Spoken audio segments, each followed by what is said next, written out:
영원히 후회할 날이 있을 것이라고 성경은 끊임없이 경고하고 있습니다.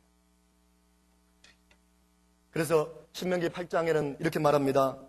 내 하나님 여호와께서 이 40년 동안에 너로 광야의 길을 걷게 하신 것을 기억하라. 너를 낮추시며 너를 시험하사 내 마음이 어떠한지 그 명령을 지키는지 아니 지키는지 알려 하심이라. 너를 낮추시며 너로 줄이게 하시며 또 너도 알지 못하며 내 열조도 알지 못하던 만나를 내게 먹이시는 것은 사람이 떡으로만 사는 것이 아니요 여호와의 입에서 나오는 모든 말씀으로 여호와의 입에서 나오는 모든 말씀으로 사는 줄을 너로 알게 하려 하심이니라. 할렐루야. 오늘 하나님의 말씀을 듣고 그 말씀 앞에 나를 낮추고 그 살리는 말씀을 인정함으로 영육권에 다시 한번 살아나는 귀한 역사가 있기를 바랍니다. 에스겔의 환상골짜기에서 하나님의 명령을, 하나님의 말씀을 그대로 대행할 때 아무리 말라 비틀어져서 희망이 없고 소망이 없는 그 뼈다귀라도 할지라도 하나님의 말씀이 들려지는 순간 그 뼈들이 서로 연하여지고 그 뼈들의 힘줄이 붙고 그 힘줄에 살이 돋고 그 살 안에 피가 통하고 마침내는 생기가 들어가서 하나님의 큰 군대를 이루었듯이 하나님의 말씀이 내 심령 속에 들어올 때, 내 영혼 속에 들어올 때 우리의 주저앉았던 영혼, 그 마음들, 좌절했던 그 마음들은, 실망했던 그 마음들은 다시금 일어설 수 있는 힘과 능력을 얻게 되는 줄로 믿으시기 바랍니다. 할렐루야. 오늘 그 하나님의 말씀이, 나를 살리는 생명의 말씀이 나를 완전히 압도함으로 나를 일으켜 세울 수 있는 그러한 귀한 시간 되기를 주님의 이름으로 축원합니다. 그런데 그 은혜의 말씀, 그 생명을 주시는 하나님의 말씀, 그 하나님은 어떤 분이신가? 오늘 민수기 35장에는 도피성이라는 제도를 통해서 하나님이 어떤 분이신가를 알려주십니다. 이 도피성이라는 것은 고의적으로 살인을 하지 않은 사람, 다시 말하면 실수로 부지중에 알지 못하고 살인한 사람들을, 그 이스라엘 법은 누가 살인을 하면 그 친족들이, 그 가족되는 사람들이 죽인 사람을 그 자리에서 죽여도 상관없었습니다. 눈은 눈으로, 이는 이로 갚으라는 그 말씀 때문에. 그래서 부지불식간에 살인을 했는데 그 자리에서 죽으면 너무 하나님 보시기에 안타까우니까 그들을 피할 수 있도록 그들에게 살 수 있는 길을 열어주셨습니다. 그래서 정식적으로 회중 앞에서, 많은 사람들 앞에서 재판을 받기까지 피하여서 목숨을 보존할 수 있도록 그렇게 피할 수 있는 성을 지정해 준 것이 도피성이었습니다. 그것이 도피성이라는 제도였습니다. 이 성들은 그 이스라엘 민족이 사는 모든 지역을 동쪽과 서편으로 나누어서 각각 세 구역씩 나누어서 그 한가운데 사람들이 가장 잘 피난할 수 있는 곳에, 사람들이 가장 잘 아는 곳에 이 도피성을 두었습니다. 그래서 모든 백성들이 같은 거리에서 피신할 자들을 맞을 준비를 하고 있는 곳이었습니다. 이 도피성을 보면 예수님께서도 똑같은 모습을 우리에게 보여주십니다. 누구든지 예수께로 피하기만 하면 언제나 받아줄 준비를 하시는 하나님. 탕자가 아버지의 간섭이 싫어서, 아버지, 나 아버지하고 사는 것이 너무나 싫어요. 그러니까 내 재산 미리 주세요. 미리 주세요. 하도 간청하니까 어쩔 수 없이 하도 귀찮아서 재산을 나눠 주니까 그날로 그 모든 짐 다 정리하고 팔아서 타국에 가서 허랑방탕하여서 다 탕진하고 다 업시했던 그 탕자와 같이 아버지의 사랑을 모르고 하나님의 사랑을 모르고 방탕한 그 아들을 향하여서 그 아들이 나간 자식이 돌아오기를 그렇게 기다리면서 밤마다 밤잠을 2발 온전히 뻗고 잠을 이루지 못하면서 밤마다 문 열어놓고 이제나 저제나 마음을 졸이면서 나간 자식 돌아오기만을 기다리는 그 탕자의 아버지와 같이 하나님은 그렇게 죄인들이 돌아오기를 기다리고 계십니다. 그것이 바로 도피성을 통해서 보여주신 하나님 아버지의 마음입니다.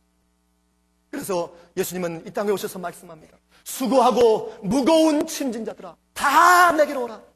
내가 너희를 쉬게 하리라. 내가 너희를 쉬게 하리라. 나의 멍에는 가볍고 쉽다. 너의 모든 멍에를 내게 가져오라. 그 말씀하시는 것을 주님께서 여러분의 모든 사정에, 모든 문제에 개입하시고 도와주시겠다는 약속의 말씀인 줄로 믿으시기 바랍니다. 또한 도피성은 높은 산지에 있었습니다. 그리고 항상 그 길을 반듯하게 잘 닦아 놓아야만 했습니다. 왜 그러느냐? 그 길을 위급할 때 사람들이 바쁘게 신속하게 가야 했기 때문입니다. 막 달려갈 수 있어야 했기 때문에 높은 지역에 있어서 누구나 다 볼 수 있어야 했습니다. 다 알 수 있는 곳에 있어야 했습니다. 그래서 그 도피성으로 빨리 피할 수 있는 그러한 반듯한 길을 열어 놓아야만 했습니다. 도피성이 그 예수님의 그림자라면 예수 그리스도에게로 가는 그 길이 어려워서는 안 된다는 뜻입니다. 예수께로 나가는 길이 어려워서는 안 된다. 누구든지 볼 수 있고 누구든지 믿음만 있으면 구원받을 수 있도록 예수 그리스도를 볼 수 있고 예수 그리스도 앞에 나올 수 있도록 은혜를 주시겠다 하시는 하나님의 적극적인 사랑의 표현이었습니다. 한 가지 더, 도피성은 이스라엘 사람만이 아니라 이스라엘 중에 거하는 타국인들을 위한 성이기도 했습니다. 이스라엘 사람들뿐만 아니라 이스라엘 가운데 거하는 이방인들, 나그네들을 위한 또한 성이기도 했습니다. 이 말은 무슨 말이냐? 예수를 믿는 모든 사람, 다시 말하면 살기를 원하는 모든 사람, 생명과 축복을 선택하기를 원하는 모든 사람이 다 도피성으로 갈 수 있다. 다 예수를 믿을 수 있도록 할 수 있는 하나님의 사랑은 차별이 없음을 보여주는 것이었습니다. 그렇기 때문에 우리 믿는 사람들은 하나님의 그 사랑에 차별이 없기 때문에 아직 믿지 않는 사람들을 향한 그 복음을 들려줄 준비를 항상 해야 되는 줄로 믿습니다. 왜? 그들을 향한 차별 없는 사랑을, 내가 받은 그 은혜, 내가 받은 그 하나님의 사랑, 저 사람도 똑같이 받아야 하기 때문에 그 책임이 우리에게 있는 줄로 믿습니다.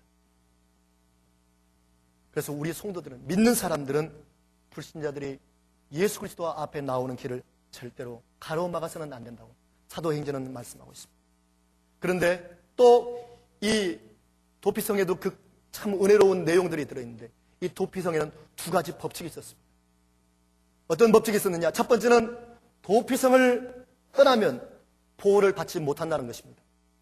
부지 중에 살인한 사람이 도피성 안에서만 이 보호를 받을 수 있었는데, 그 안에서만 생명을 보존할 수가 있었는데, 만약에 그 사람이 나 깝깝해서 못 살겠다, 내 고향 내 땅에 가면은 만나고 싶은 사람도 많고 내가 하고 싶은 일 너무너무 많은데 답답해서 못 살겠다 하고 그 성을 나가면, 만약에 그 성에서 나가서 길을 걷다가 그 원수가 그 사람을 보면 그 사람은 반드시 죽을 수밖에 없었습니다. 다시 말하면 보호를 받을 수가 없었습니다. 그래서 생명을 보존할 수 있는 유일한 길, 도피성 안에 머무는 것이었습니다. 도피성 안에 있는 것이 그것뿐이었습니다. 그래서 우리들의 영원한 도피성이 되시는 예수 그리스도, 그 예수 그리스도 안에서만 우리도 구원을 얻을 수 있음을 말해주고 있습니다. 예수 그리스도 외에는 구원을 얻을 수 있는 길이 없다는 말이 됩니다. 친구도, 돈도, 명예도, 부도, 친척도, 심지어 가족들이라도 할지라도 그 어떠한 것, 살인을 한 죄에서 나를 자유롭게 할 수가 없기 때문에, 이 세상에 그 누가 내 죄를 대신 담당해 줄 수가 있습니까? 이 세상에 그 누가 내가 마땅히 죽어야 할, 내가 사형장의 형벌로 사라져야 될 그런 죽음의 그 형벌을 대신 져줄 수가 있습니까?